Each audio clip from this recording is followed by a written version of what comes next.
Oi, gente, seja muito bem-vindo, muito bem-vinda ao nosso videocast. Nesse espaço, a gente vai conversar sobre sustentabilidade na teoria e na prática. Eu sou Cecília Santos, jornalista, e a cada episódio a gente vai ter temas diferentes, convidados especiais que vão mostrar de maneira prática que é possível produzir e conservar com sustentabilidade. O nosso videocast é uma produção da Embrapa e da CI Brasil. Olá, sou Cláudio Barbosa, zootecnista, coordenador do projeto Balde Cheio no Tocantins e no sudeste do Pará pela Embrapa.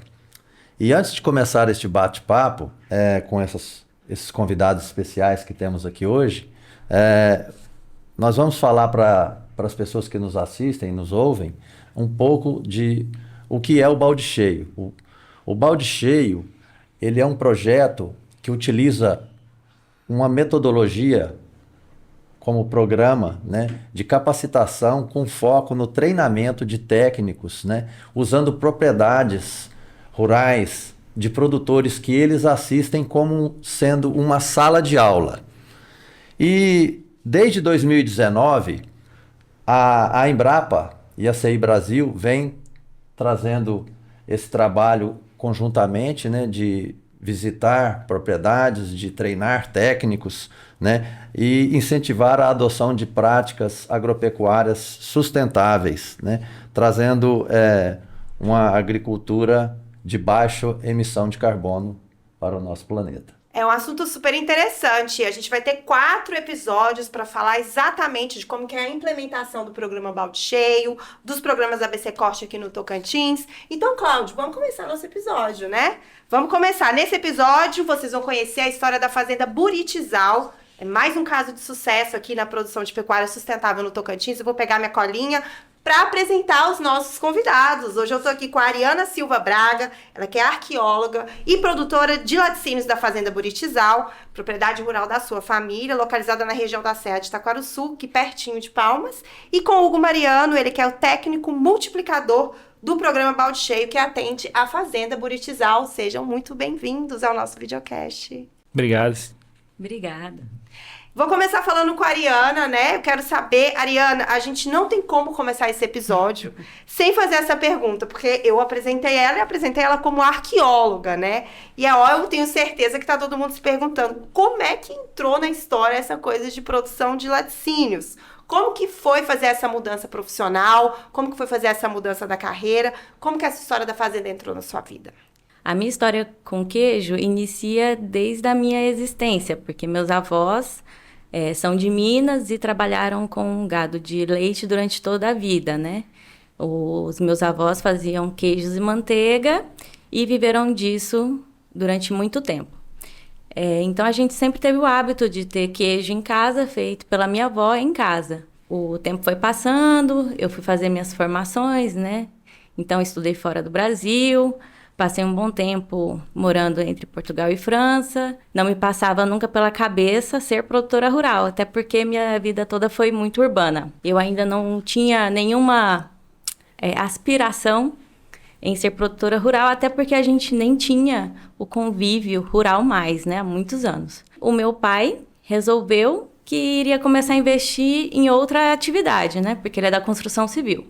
Em 2017, ele comprou essa fazenda. E o nosso intuito era ter momentos em família, aos finais de semana, e uma atividade comercial que não nos demandasse uma presença ali. Então, nosso objetivo era ter um lugar para curtir, ficar um tempo, descansar. E aí a gente começou a ir para a fazenda no domingo, passar o domingo, e depois a gente começou a ir no sábado, voltar domingo, depois a gente começou a ir na sexta-feira à noite, ficar até segunda cedo. Aí a gente começou a ir querer quinta-feira e não voltar mais.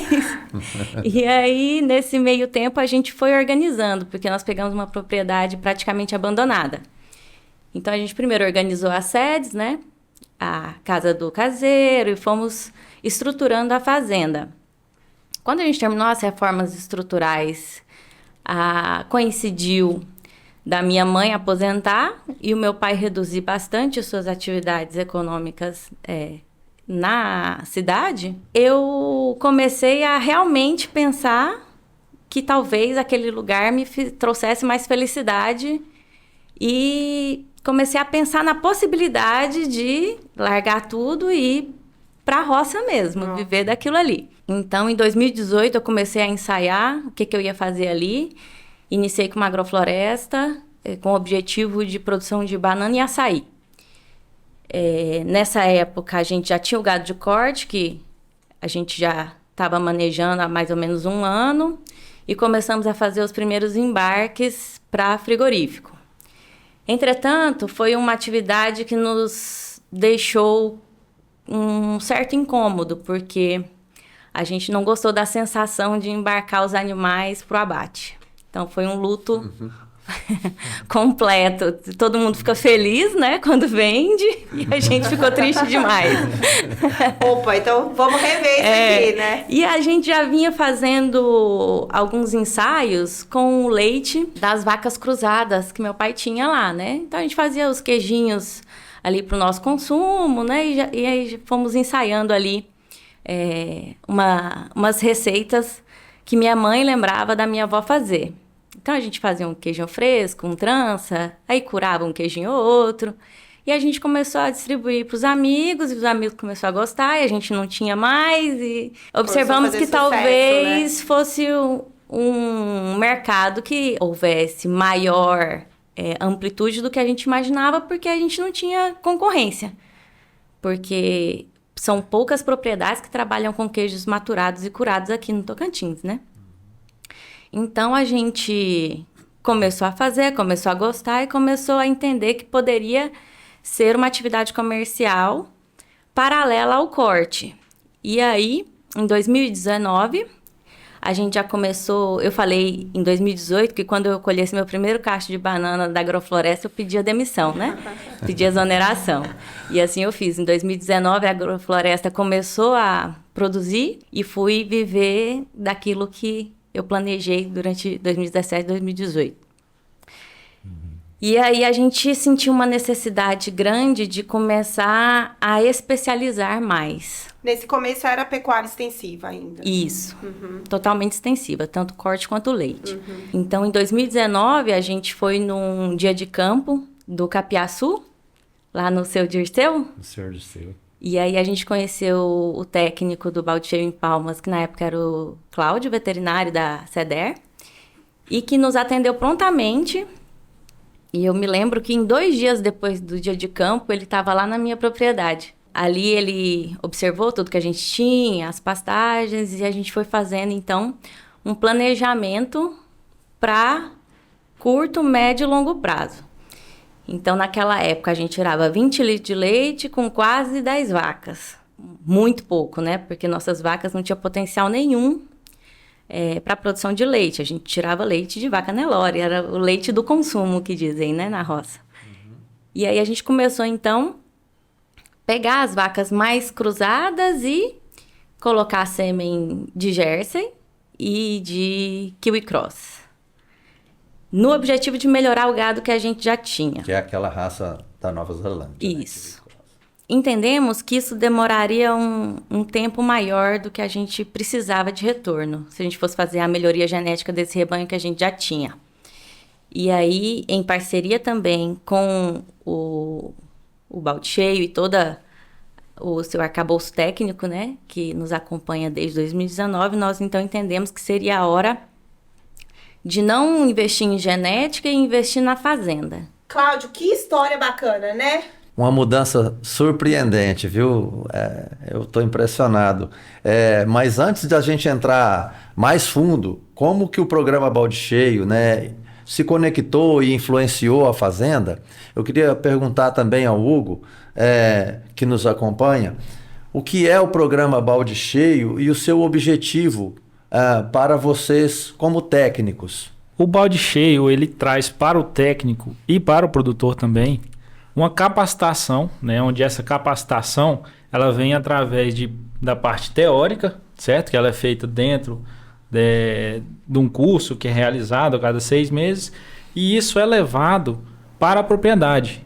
Então, a excelência do resultado vem disso, né? Vamos dizer assim, o objetivo é a transferência de tecnologias, certo? A partir desse trabalho teórico, que vem a partir do treinamento da Embrapa, que é levado para a propriedade, né? Então, esse treinamento ele é aplicado na prática, então ele muda completamente a visão do produtor, inicialmente, lógico, né? Porque ele vai começar a entender, junto com o técnico, né? E com o instrutor, que vai estar lá também. Essa parte prática é muito importante. Justamente, para modificar todo esse processo, né? E essa parte principal do balde cheio, né? Que é transferir essa tecnologia a partir desse técnico e instruí-lo para que ele possa levar não só para uma, mas para outras propriedades que ele possa também atender na região, né? Isso vai fazer com que aquela propriedade, né? Como, por exemplo, a da Ariana, seja um modelo para aquela região, no qual esse modelo ele pode ser replicado, lógico, seguindo todas as diretrizes de adaptação, porque toda propriedade tem sua particularidade. Então, essa propriedade permite o intercâmbio de outros técnicos, outros produtores irem lá visitar. Justamente, a partir daí, você já começa a poder fazer, né, igual como nós já tivemos a oportunidade de ter um dia de campo na propriedade, onde outros produtores já têm um interesse melhor, né? Aumenta o seu interesse pela adoção de uma produção, né, voltada para a produção de leite. Justamente a partir dessa entrada do balde cheio em uma unidade demonstrativa que seria, no caso, a Ariana. E permite que o produtor veja, porque uma coisa é você falar pasto rotacionado e irrigado, mas a pessoa nunca viu. Ali no dia de campo, a pessoa não só vê, como ela entende o funcionamento e os benefícios, né? Muitos detalhes que muitas vezes a gente pensa, e a gente vê muito, né, produtor? Ah, eu vi isso aqui, mas como é que aplica? Como é que realmente funciona, é feito? Como é que funciona? Né? São muitos detalhes que essa instrução, a partir do instrutor do balde cheio, através do técnico, é ela que vai realmente fazer com que aquilo seja aplicado da forma correta para aquela realidade naquela propriedade. Hugo, e a Ariana estava contando que durante todo o processo eles fizeram assim um planejamento de curto, médio e longo prazo, né? Exatamente. E essa mudança da pecuária extensiva para a intensiva, e a gente já viu isso nos 2 episódios anteriores, por isso que é importante todo mundo ouvir, ela exige um planejamento, um plano de implementação, né? Como que funciona essas primeiras etapas, assim? Eu tomei essa decisão de fazer essa mudança, entendi que é bom. Como que funciona esses primeiros passos e, o mais importante, quais os benefícios que isso vai trazer para o produtor rural? Primeiramente que esses são os passos mais importantes, né? É o início, se eu não né? fizer um diagnóstico da propriedade bem feito, eu não consigo fazer um planejamento que seja muitas vezes executável, né? Por isso que eu não posso copiar modelos, né? Eu tenho que trazer um modelo específico para aquela propriedade. Então, ou seja, planejamento é essencial. Você tem que ter um diagnóstico de qualidade. A partir desse diagnóstico, né, que são os próximos passos. Por exemplo, a Ariane ficou quantos anos planejando para começar, né, e ainda começou com outro planejamento para mais 2 anos.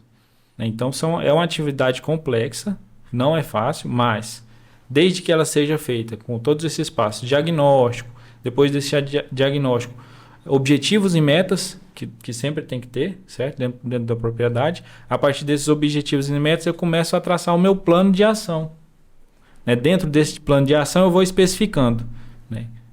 Aí já é mais profundo. Mais cada técnico, mês, todo mês, o que eu tenho que fazer? Plantio, quando é que é feito? Não pode atrasar. Então, tudo para a gente executar esse processo, tem que ter um planejamento muito bem feito, né? Fidedigno justamente à propriedade, né? Então, e o benefício vem, né? O benefício com certeza vem. Né? E então, primeiros passos assim também, o uso de ferramentas, né?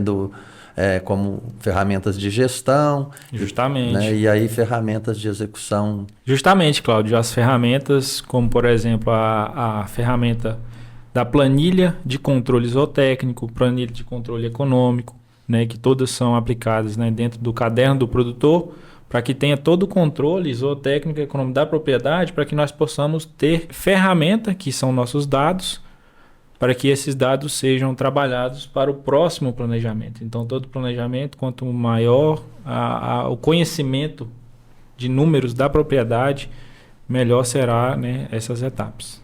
Uma ferramenta interessante para o produtor é a roda, né, da reprodução e do crescimento, que a gente usa diariamente para controle de cada indivíduo da propriedade, que é cadastrado nesse aplicativo de telefone celular, ou pode ser impresso no curral. E aí a gente tem o dado de todas as vacas, o dia que ela deu-se o dia que ela emprenhou, o dia que ela vai parir. E aí, na palma da mão, a gente consegue visualizar todo o nosso rebanho através desse aplicativo da Embrapa. Bem lembrado, Ariana. Essa ferramenta, né, Hugo? Tecnologia, Ela né? é baseada nas fichas de reprodução, que são de anotação a lápis, né?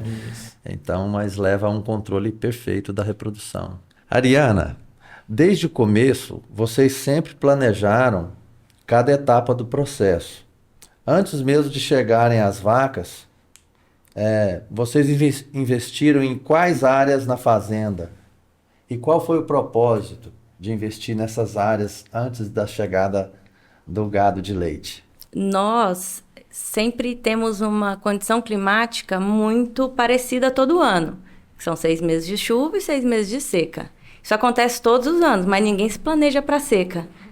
Então, o nosso maior medo era ter muitos animais durante um período muito crítico. Então, nós decidimos que a melhor maneira de fornecer alimento para esses animais seria pasto verde o ano todo. Então, nós resolvemos intensificar 2 vezes, né? Rotacionar e irrigar, o que nos daria 365 dias de pasto verde. Então, isso demanda uma intensificação e uma tecnificação muito maior. Então, vocês investiram na irrigação e investiram numa estratégia de alimento para seca. De que forma que era esse alimento para seca? A gente, além do pasto irrigado, nós também temos as áreas de capineira, né? Então, a gente investiu no capiaçu e na cana. As vacas em lactação estão todos os dias no capim verde, ou seja, a alimentação delas é estável, que nos dá um leite estável, que nos confere um queijo com o mesmo sabor o ano todo. Porém, o gado seco, o gado que não está dando leite, né, as novilhas, bezerras e vacas secas, são alimentadas com essas outras formas, né? Com Outras forragens, né? Outras forragens, tanto o capiaçu quanto a cana. Perfeito. É porque tem uma diferença de exigência, né, nutricional entre a Exatamente. vaca que está em lactação, que é uma exigência muito maior, né, Hugo, em comparação com aqueles que ainda estão secas, né, com as vacas secas ou novilhas que ainda não criaram. Fora a transição, né, de sabor do queijo, que faz muita diferença. Quando as vacas estão se alimentando de cana, a gente tem um leite no popular aguado, né? Aham. Então, a gente consegue o mesmo teor de proteína e gordura durante todo o ano com essas tecnologias que a Embrapa nos trouxe. Ai, legal. gente, falando de queijo, dá água na boca. Ariana, outro fato interessante que você falou pra gente foi a questão da agrofloresta, né? Que você contou que lá no início vocês resolveram fazer esse investimento no início da fazenda. Até como uma ideia do que começar o negócio e tudo. Pra você, quais foram os benefícios que isso proporcionou e até hoje proporcionam dentro dessa fazenda de vocês? A pessoa que teve mais contato com fazenda na nossa família foi a minha mãe, quando ela era criança. Ela saiu da fazenda, ela tinha aproximadamente 7 anos de idade, né? Então, nós não tínhamos uma vivência de agricultura, de pecuária. Então, a gente precisava construir isso. E eu já vinha estudando há algum tempo formas realmente sustentáveis, né? Porque existe o pseudo-sustentável e existe o realmente sustentável.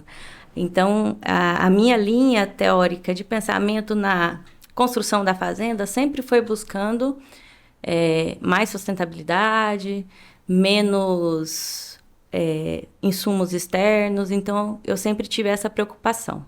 A sua vontade era até de produzir um leite orgânico, Ainda né? Olha! Né? Um dia a gente chega lá. Totalmente orgânico. Vamos caminhando para esse futuro, né? Então, a agrofloresta nos ensinou construção de solo, que a gente não tinha noção. Porque o solo que eu conheci na minha formação é um solo morto, né? A gente trabalha com culturas que a maior parte delas não estão mais presentes aqui. Então, eu conhecia muito de geologia, geomorfologia, mineralogia, mas eu não conhecia nada de biologia de solo e microbiologia de solo. E aí foi a outra ponta, né? Exatamente. Do morto pro vivo. E aí A agrofloresta, ela me abriu a mente completamente, né? E me ensinou que é possível transformar solo com boas práticas de agricultura ou pecuária. Então, hoje se fala muito de pecuária regenerativa e eu acho que realmente esse é o futuro. Não existe mais espaço para outra forma de pensamento agropecuário. O futuro da agropecuária é sustentável e é pensando na construção de perfil de solo, porque com perfil de solo bem construído, e quando eu falo perfil de solo, é pensando em todos os integrantes do solo, inclusive o ar, que pouca gente considera. E um solo sem ar, ele é um solo sem filtração, né? Então, a gente tem grandes percas por lixiviação, enfim, uma série de fatores. E aí, construir esse perfil de solo, tendo em vista a agropecuária que tem dentro dele, que são as minhocas, a vida, os fungos, as bactérias, é de extrema importância para intensificar esse solo. Lá na frente a gente entendeu isso, que a agrofloresta nos ensinou, que cobertura morta ajuda a reter água no solo. Então, formar agregados, né?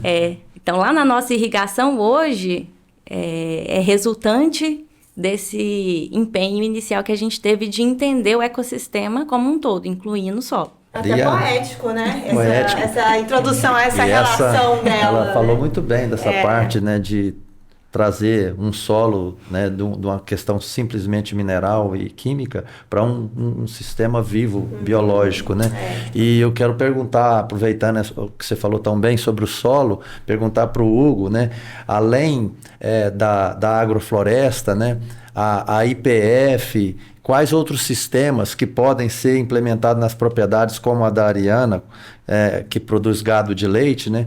E você pode explicar como investir nesses sistemas de pecuária floresta ou lavoura floresta, como ele é importante para as propriedades e também para o bem-estar animal? Justamente, como a Ariana já falou bem, né, a importância é a melhoria do meu perfil do solo, que isso vai proporcionar, né?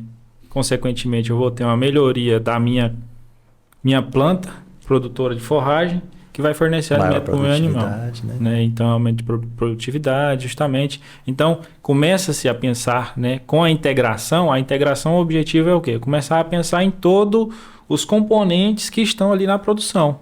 Né? Não só o animal, não só o produto final. Eu começo a pensar no micro-organismo do solo, eu começo a pensar mais na fisiologia da planta, o que ela precisa, porque, né, a gente tem recomposição de micronutrientes e macronutrientes, porém, né, se eu não trabalhar bem, né, o meu perfil de solo em relação justamente ao ar, à água, como a Ariana falou muito bem, eu não vou ter toda essa resposta. Né? Um exemplo básico é a compactação do solo ao longo dos anos. Né? E uma das tecnologias, né, de conservação, né, restauração e recuperação do solo e conservação da água. É justamente isso.